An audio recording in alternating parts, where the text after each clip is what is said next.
Selamat datang di YouTube channel PT Sekok Robotika Indonesia, dan ini adalah episode terakhir dari rangkaian ujian akhir semester mahasiswa peserta magang bersertifikat di PT Sekok Robotika Indonesia. Dan kali ini kita akan mendengarkan pemaparan dari tim Jatim yang adalah berisi keempat mahasiswa yang berasal dari Jawa Timur yang akan mempresentasikan proyek mereka yang berkaitan dengan pertanian. Seperti apa? Tim Jatim silakan mempresentasikannya.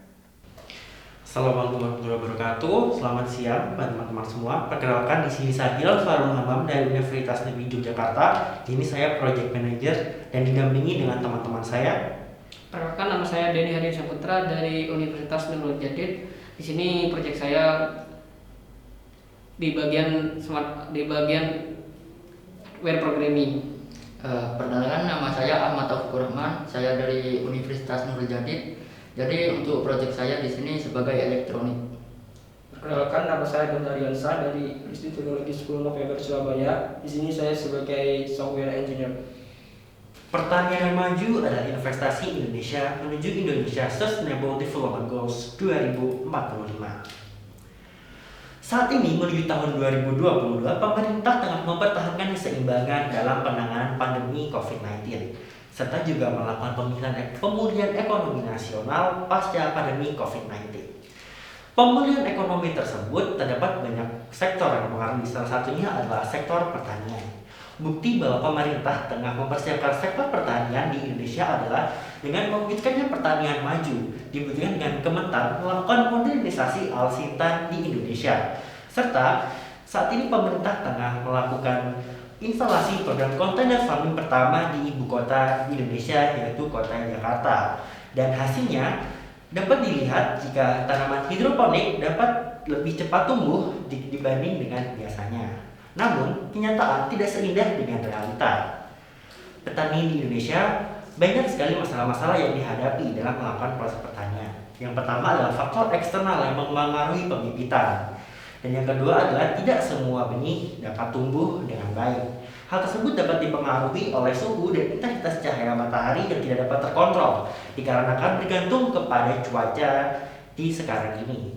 Dan yang keempat adalah kualitas benih yang kian menurun, dikarenakan kualitas yang dipengaruhi oleh suhu serta cahaya tersebut, dan akan berdampak pada pembengkakan biaya akibat banyaknya benih yang gagal tumbuh, serta faktor-faktor yang telah saya sebutkan tersebut akan berdampak kepada kesejahteraan petani yang kian menurun.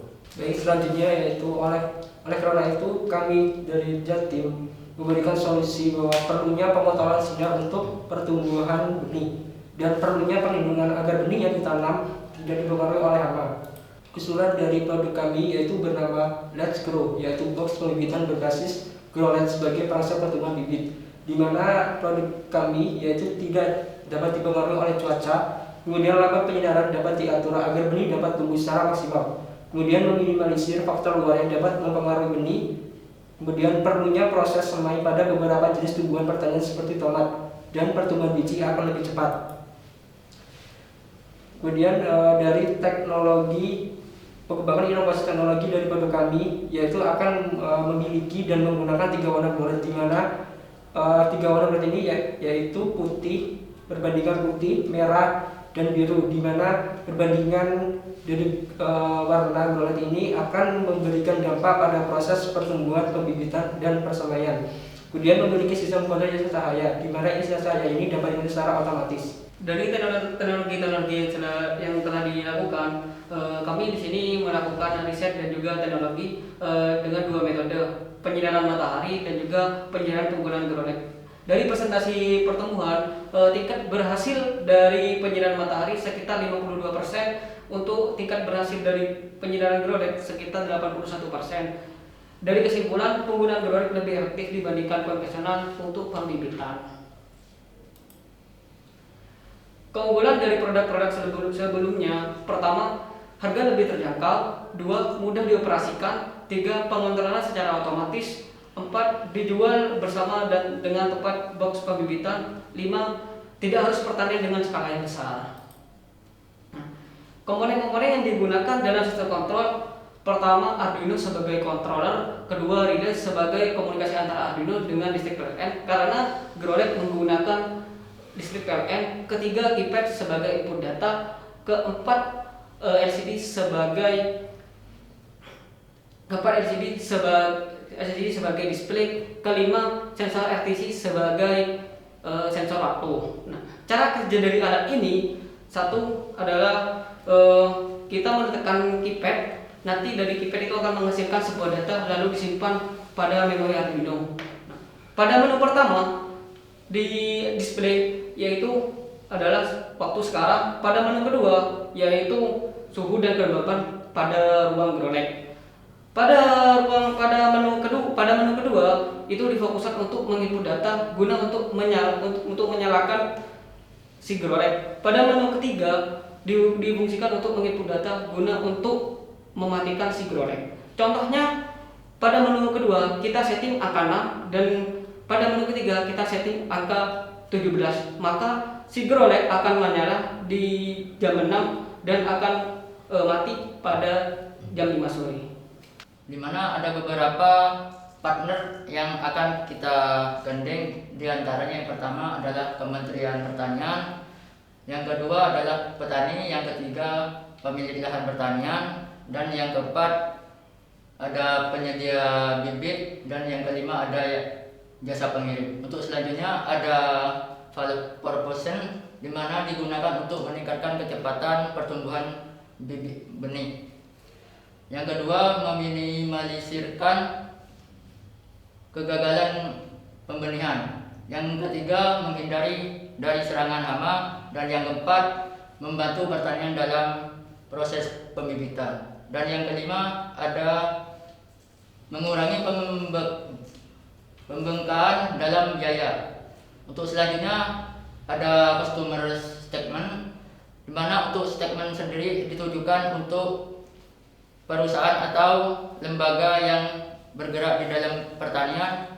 Dan yang kedua ada geografis, di mana itu ditujukan untuk daerah dataran tinggi yang banyak pertanian. Dan yang terakhir adalah channel, di mana untuk channel kami ada beberapa, yaitu yang pertama sosial media, website, marketplace, pengiriman langsung, dan ekspedisi.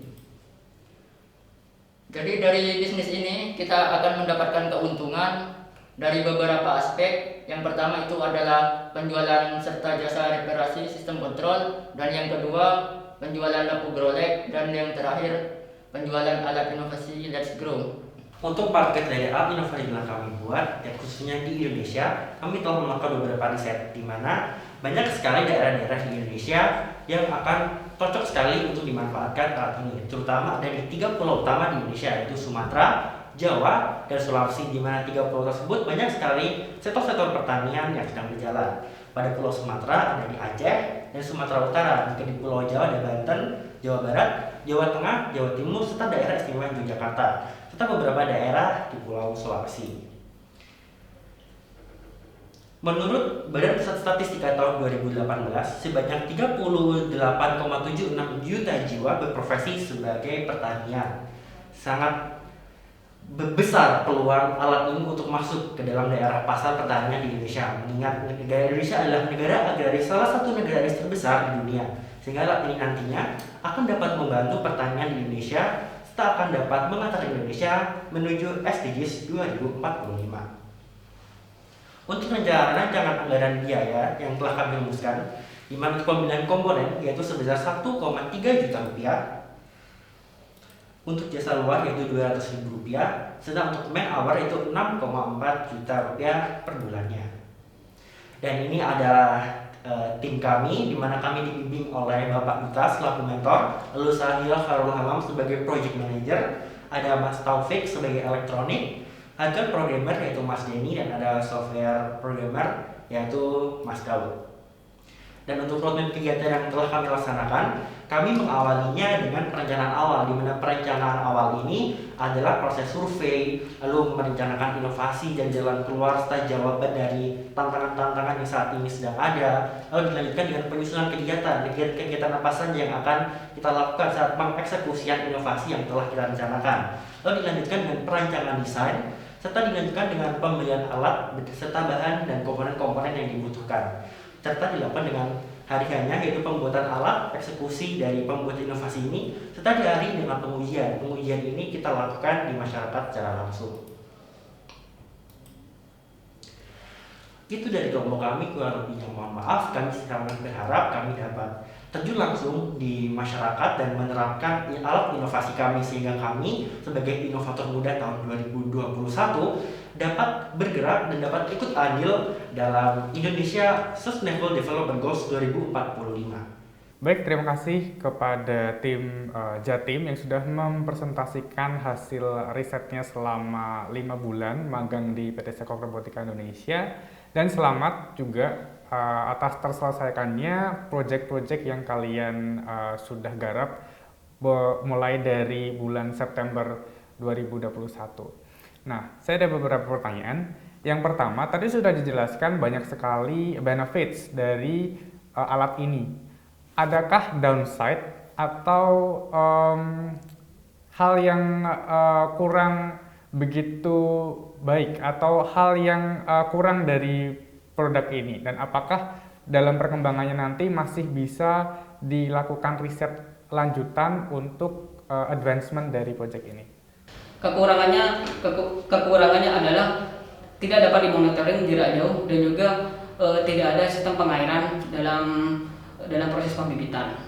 Nah, untuk kedepannya dalam pengembangan proyek tersebut kita akan mengintegrasikan menggunakan sistem Internet of Things dengan menggunakan sistem otomasi untuk pengairan, dan juga kita akan bisa juga men-setting set point untuk nyala on off dari si grow reel tersebut. Oke, kemudian saya melihat bahwa produk ini atau alat ini memang memiliki potensi untuk bisa dikembangkan begitu dan disebarluaskan ke sektor-sektor pertanian. Cuman pertanyaannya adalah, menurut kalian seberapa user friendly kah alat kalian ini ketika dipakai oleh petani-petani, terutama petani-petani yang bukan termasuk golongan milenial, kayak gitu? Seberapa user friendly alat kami untuk alat yang sudah telah kami rancang ini cukup user friendly menurut kami, dan juga kami telah melakukan uji coba pada petani-petani di daerah istimewa Yogyakarta, karena penggunaannya itu cukup mudah, hanya mencolokkan alat kami ke listrik lalu meng-set point dengan keypad yang sudah ada, dan data-data tersebut ditampilkan pada LCD yang sudah ada, tidak perlu menggunakan internet lagi, dan juga belum perlu adanya kontrol dari handphone, sehingga petani-petani yang bukan petani milenial juga dapat mengintegrasikannya secara manual. Oke, selanjutnya fitur apa yang ada di MSIB Stekok ini yang menurut kalian ada impact yang berbeda atau yang spesial yang kemudian beneficial buat diri kalian secara pribadi atau untuk perkembangan studi kalian? Baik, terima kasih atas pertanyaannya. Jadi ada banyak benefit yang kami dapatkan, diantaranya yaitu fasilitas dalam mengerjakan tugas akhir. Kemudian di sini kami juga dapat berdiskusi dengan mentor dalam berdiskusi untuk mengusulkan inovasi atau gagasan. Kemudian di sini kami juga dalam mengerjakan itu juga dapat dibantu dengan anggota tim, sehingga dapat menyelesaikan dengan tepat dan cepat. Sehingga secara khusus kami dapat menyelesaikan tugas saya di sini, sehingga kami tidak mengerjakan tugas saya di kampus lagi. Baik, itu tadi adalah presentasi terakhir dari Jatim yang menjadi akhir dari segmen ujian akhir semester mahasiswa peserta magang bersertifikat di PT Sekok Robotika Indonesia ini. Semoga apa yang dipresentasikan dapat memberikan insight bagi para penonton semuanya, dan kita akan bertemu di segmen-segmen selanjutnya. Salam karya.